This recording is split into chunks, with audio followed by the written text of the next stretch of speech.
Todo el mundo recuerda a Napoleón como un genio invencible, el hombre que parecía poder desafiar a Europa entera y siempre ganar.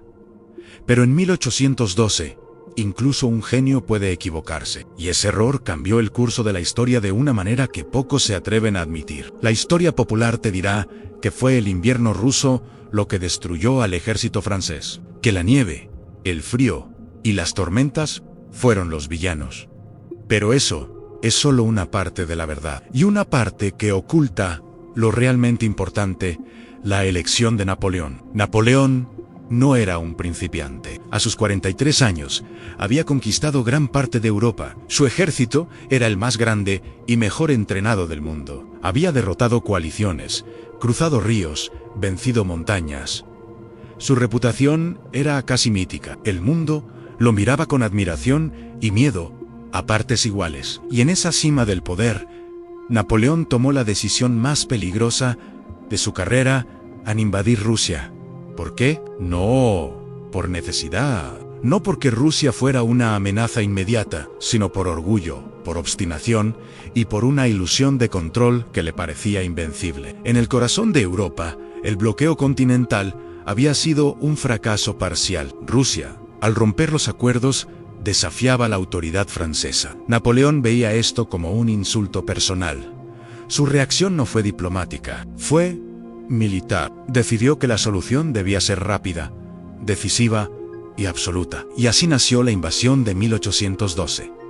Aquí surge el primer error crítico, y pocos se detienen a analizarlo. A Napoleón subestimó la magnitud del desafío. No calculó correctamente la distancia que su ejército debía recorrer. No entendió la logística necesaria para mantener con vida a cientos de miles de hombres y animales. No anticipó la extensión del territorio ruso ni la magnitud de la resistencia indirecta. Aún así, confiado en su estrategia y en su ejército, comenzó la marcha hacia Moscú con más de 600.0 hombres. Un ejército tan grande que parecía imparable, pero en realidad, cada paso hacia el este alejaba a Napoleón de la seguridad. Cada milla recorrida multiplicaba la vulnerabilidad. El tamaño de su fuerza era a la vez su mayor poder y su mayor debilidad. Los suministros escaseaban, los caminos eran largos y el terreno desconocido. Mientras avanzaba, la población rusa no esperaba una confrontación directa. Se retiraba estratégicamente, quemando campos, pueblos y recursos. La tierra vacía se convirtió en un enemigo silencioso. El hambre empezó a morder antes de que la nieve llegara. El ejército más poderoso del mundo avanzaba hacia lo desconocido, confiado en que la victoria estaba garantizada, pero sin un plan real para sostenerla. Aquí está la paradoja que casi nadie cuenta. Napoleón ganaba cada enfrentamiento militar que se le presentaba. Batallas menores, escaramuzas, enfrentamientos con fuerzas rusas dispersas, todo lo ganaba. Pero la guerra que importaba no era una batalla, era la campaña completa. Y en ese terreno, cada victoria individual no significaba nada. Moscú era el objetivo, pero no el premio que resolvería la guerra. Tomarla sería simbólico, no decisiva. Sin embargo, Napoleón creyó que la posesión de la ciudad obligaría a Rusia a capitular. Y ahí estaba el segundo error, al confundir símbolo con estrategia. El ejército avanzaba, los mapas mostraban líneas y fronteras, pero la realidad del terreno, la resistencia indirecta y la logística comenzaban a jugar en su contra. Cada paso hacia Moscú acercaba a Napoleón a un dilema que nadie podía resolver, como alimentar, abrigar y mantener vivo a un ejército enorme en un territorio hostil y en retirada. Y mientras esto ocurría, el orgullo del emperador impedía la retirada o la reconsideración. Cada reporte que señalaba problemas logísticos o riesgos estratégicos era interpretado como un desafío a su autoridad. La decisión de seguir adelante no era militar, era psicológica, al demostrar que Napoleón podía imponer su voluntad sobre la naturaleza y la historia. La marcha hacia Rusia se convirtió en una obra maestra de arrogancia. Cada paso reforzaba la ilusión de invencibilidad, mientras el ejército empezaba a mostrar signos de fatiga, desorganización y vulnerabilidad. Y aquí termina esta primera parte de la historia en la cima del poder, con un ejército inmenso y aparentemente invencible. Napoleón tomó una decisión que nadie se atreve a llamar por su nombre, un error que nadie admitió en su momento, pero que marcaría el principio del fin de su imperio. Porque la historia que crees conocer sobre 1812 apenas ha comenzado a ser contada. Cuando Napoleón avanzaba hacia el corazón de Rusia, la ilusión de control comenzaba a desmoronarse lentamente. No fue un desastre repentino, fue una consecuencia acumulada de decisiones estratégicas y errores de juicio que nadie quería admitir. El primer gran problema, la logística. Un ejército de más de 600.0 hombres no puede sobrevivir solo con la esperanza de encontrar comida en el camino, y Napoleón confiaba demasiado en la capacidad de forrajear y requisar recursos. Creía que los pueblos rusos serían dóciles, que los graneros existirían y que la resistencia sería mínima. La realidad fue brutal. Los rusos aplicaron la táctica de la tierra arrasada. Cada pueblo abandonado, cada campo quemado, cada recurso destruido era un golpe silencioso pero constante contra la capacidad de sobrevivir del ejército francés. Mientras los soldados marchaban kilómetros tras kilómetros, el clima todavía era templado. La nieve no había llegado, pero el hambre ya estaba haciendo estragos. El frío del invierno ruso solo llegaría después, y cuando llegó, solo fue un catalizador, no la causa. Esto es lo que casi nadie admite. El invierno no derrotó a Napoleón. Su estrategia sí. En el segundo gran problema, el tiempo y la extensión del territorio en Rusia es enorme. Las distancias entre ciudades, ríos y bosques son inmensas. Mantener comunicaciones, suministros y control de tropas dispersas era prácticamente imposible. Napoleón calculó mal. Creyó que podía avanzar rápidamente, tomar Moscú y forzar una rendición rusa. Subestimó la capacidad de resistencia y sobreestimó su propia capacidad de controlar la campaña a distancia. A medida que el ejército avanzaba, surgían tensiones internas. Oficiales y generales comenzaron a cuestionar decisiones. El agotamiento físico y psicológico empezaba a erosionar la moral. El orgullo de Napoleón impedía aceptar que estaba en terreno hostil, sin soporte, con un enemigo que no se enfrentaba directamente, pero que le robaba la iniciativa en cada paso. Aquí es donde entra el error psicológico más grave. A Napoleón confundió símbolo con victoria. Moscú no era la llave de la guerra, pero Napoleón creyó que tomar la ciudad obligaría a Rusia a rendirse. Su ejército no solo avanzaba hacia un objetivo equivocado, sino que también gastaba recursos vitales persiguiendo un mito. Y mientras esto sucedía, la estrategia rusa brillaba en su simpleza y eficacia. Los ejércitos rusos evitaban la confrontación directa, retiradas ordenadas, pequeños ataques selectivos, destrucción de recursos, aislamiento progresivo del enemigo. Cada victoria táctica francesa era un paso más hacia la derrota estratégica. Cada batalla ganada debilitaba la campaña global. El tercer gran error en sobreestimación de la invencibilidad. Napoleón había ganado tantas guerras que comenzó a creer que su ejército podía vencer cualquier dificultad. Ese exceso de confianza lo llevó a ignorar señales críticas: agotamiento de las tropas, escasez de suministros, extensión de líneas y vulnerabilidad del ejército a largo plazo. Cuando finalmente el ejército francés llegó a Moscú, encontró una ciudad vacía y en llamas. Sí, el símbolo estaba allí, pero la población y los recursos se habían esfumado. No había rendición, no había paz, no había victoria decisiva.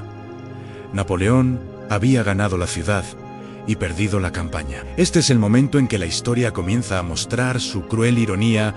El ejército más poderoso del mundo, comandado por un genio militar, estaba atrapado en un territorio que no podía sostenerlo. El orgullo, la arrogancia y la confusión de objetivos transformaron una ventaja inicial en un desastre inevitable. En este punto, el invierno todavía no había impuesto su rigor extremo, pero cada día que pasaba, la falta de planificación, la distancia, el hambre y la desorganización debilitaban progresivamente al ejército francés. La naturaleza solo aceleró el desenlace que las decisiones humanas ya habían determinado. Y mientras el ejército comenzaba a resentirse, Napoleón seguía buscando la batalla decisiva, el enfrentamiento que sellara la campaña. Lo que no entendía, y lo que nadie admite con claridad, es que la guerra no se ganaba en batallas individuales, sino en la estrategia global, y esa ya estaba fallando. Aquí termina la segunda parte.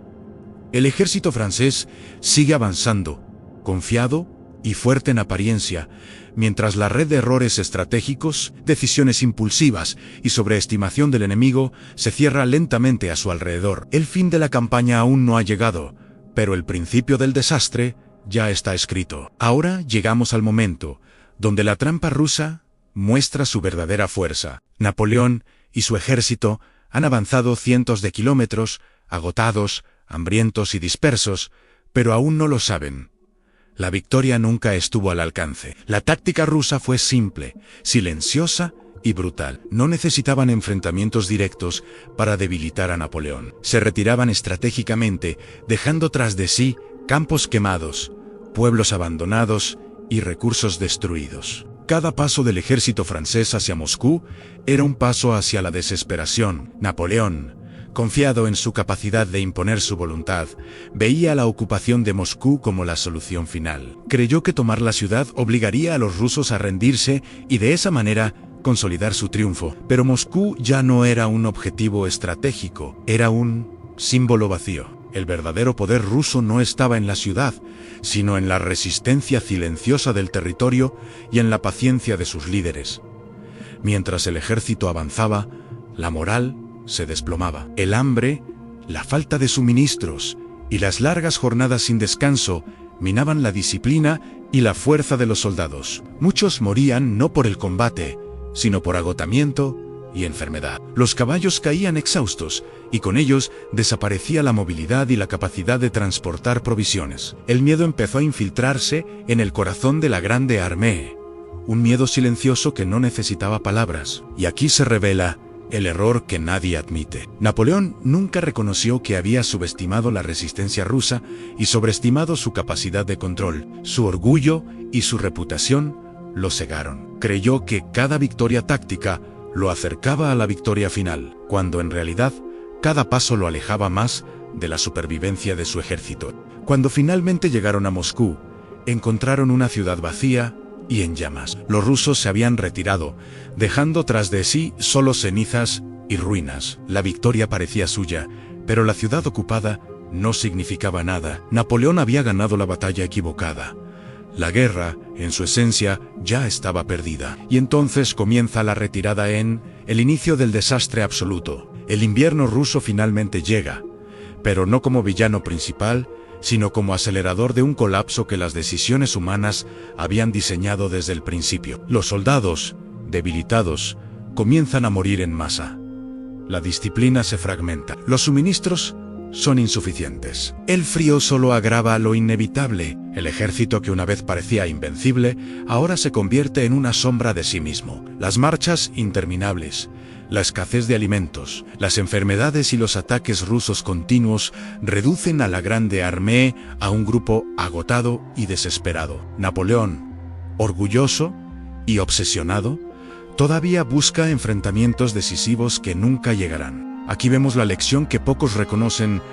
El error no fue la nieve ni el frío, sino la estrategia y la psicología detrás de cada decisión. Creer que la fuerza bruta y la reputación podían vencer la extensión de Rusia y la paciencia de su ejército fue la verdadera tragedia. El invierno solo terminó lo que la planificación deficiente y el exceso de confianza comenzaron. Este error no solo destruyó un ejército, sino que cambió la historia de Europa. El mito de Napoleón como invencible se rompió, y su caída abrió el camino a coaliciones europeas que eventualmente derribarían su imperio. Lo que comenzó como una marcha confiada hacia Moscú, terminó como una lección histórica sobre la arrogancia, la ilusión de control y los límites de la ambición. Y mientras los sobrevivientes retrocedían, la Grande Armée ya no era la fuerza temida. Francia perdió no solo hombres, sino prestigio y moral. Europa aprendió que incluso los más grandes líderes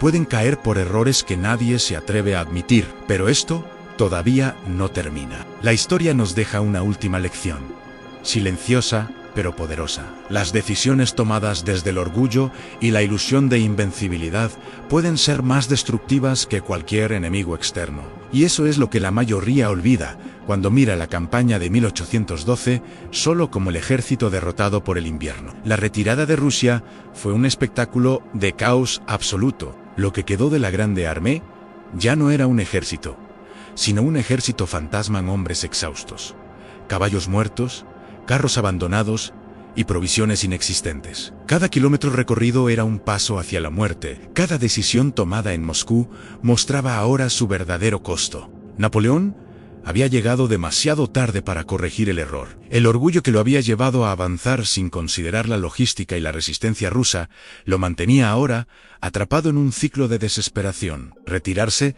parecía una derrota, pero continuar significaba la aniquilación total de su fuerza. Y así, mientras avanzaban hacia el oeste, el frío empezó a hacer su trabajo. No fue la causa, sino la consecuencia final de un desastre cuidadosamente tejido por errores humanos. Cada día, más soldados caían. Los médicos no podían atender a todos, los suministros escaseaban y la moral se desmoronaba. Las enfermedades, el hambre y el agotamiento golpeaban con más fuerza que los combates. Napoleón, acostumbrado a la victoria, observaba impotente cómo su ejército se desintegraba frente a sus ojos. El emperador que había vencido en tantas batallas ahora enfrentaba su derrota más humillante, una derrota de planificación, orgullo y sobreestimación de sí mismo. La campaña rusa demostró algo crucial: no existe invencibilidad absoluta. Incluso los líderes más brillantes pueden ser víctimas de su propia arrogancia y de la complejidad del entorno. El mito de Napoleón como estratega infalible comenzó a romperse aquí, y su reputación nunca volvería a ser la misma. Europa lo sabía, y sus enemigos lo aprovecharían. Pero la lección más profunda no es solo militar, es psicológica y humana. Napoleón subestimó la paciencia rusa, sobreestimó su capacidad de control y confundió la simbología con la estrategia. Cada victoria aparente escondía una pérdida estratégica. Cada movimiento calculado desde la superioridad del orgullo lo acercaba al colapso. El frío solo aceleró lo inevitable, no lo creó. Cuando finalmente la Grande Armée cruzó el Niemen para abandonar Rusia, menos de la mitad de los soldados originales sobrevivían. Cientos de miles de hombres, caballos, cañones y sueños se habían perdido en una campaña que comenzó con confianza absoluta y terminó en humillación histórica. La campaña de 1812 no fue un simple desastre militar, fue una lección sobre los límites de la ambición, la planificación y la psicología del liderazgo. Y aquí está la parte que casi nadie admite: el error de Napoleón. En Rusia no fue casual ni fortuito. Fue consecuencia directa de decisiones humanas. Si hubiese considerado la logística, la resistencia del enemigo y la magnitud del territorio, el resultado podría haber sido diferente. El invierno no mató al ejército. La estrategia equivocada, si en el impacto, fue inmediato y global. El mito de invencibilidad de Napoleón se quebró. Los enemigos europeos, antes temerosos, comenzaron a organizarse. Las coaliciones encontraron nueva fuerza. Lo que empezó como una campaña gloriosa terminó marcando el principio del fin del imperio napoleónico. Y aquí está la última lección que queda para ti. Observador del pasado en la historia, no solo se aprende de las victorias, sino de los errores que nadie admite. Los líderes que creen ser invencibles, los estrategas que confían más en el orgullo que en la realidad, siempre tienen un límite. Y en 1812, Napoleón lo encontró. Si quieres seguir explorando la historia real, sin mitos ni romanticismos, suscríbete al canal ahora. Aquí no contamos cuentos de héroes invencibles, contamos lo que realmente pasó, lo que cambió la historia y lo que nos deja lecciones que aún hoy pueden salvarnos de repetir errores. Porque el verdadero poder no está en la fuerza que impones, sino en la lucidez para reconocer cuando tus decisiones pueden ser tu mayor enemigo.